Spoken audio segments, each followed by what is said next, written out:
Okay, so this is day 2 of our tasting blog, our tasting trip to France, and we've just finished our first tasting day, and we got our first look at the 2015 vintage down here, which is a pretty exciting one.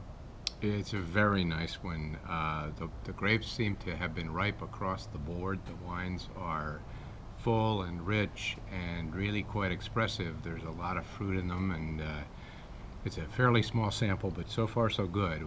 We feel really we expect good things from the 2015 So far vintage. it's a really approachable vintage, one that I think people will be able to drink early and drink often too.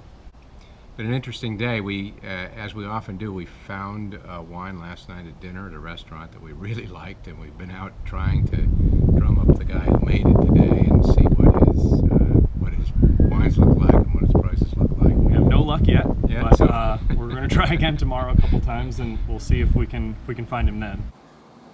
We started off with some coffee in our little courtyard of our Airbnb. We managed to bring some Stumptown along with us because we weren't sure what the availability would be like over here.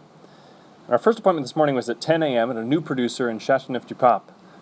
We got a nice look at their 2015 vintages. We tasted some Vacqueyras and some Gigondas as well as their Châteauneuf-du-Pape, and it's a really promising new producer.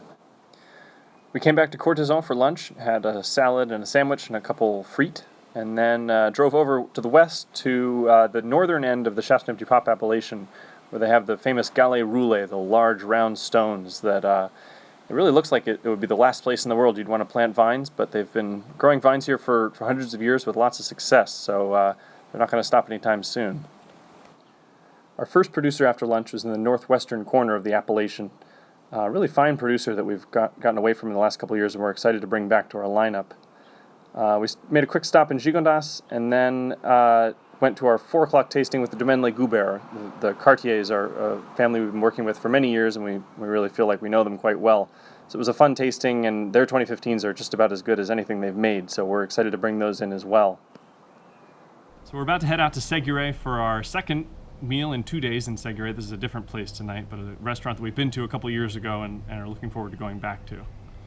tomorrow morning we'll be up with the birds. Maybe the rooster that found his voice at about 5:30 this morning will help us get up again, and we'll be off to Pic Saint-Loup, a couple of hours down the road, for a morning of tasting there, then back here. Yeah, so that's it for our update for day 2, and check back tomorrow for our next update.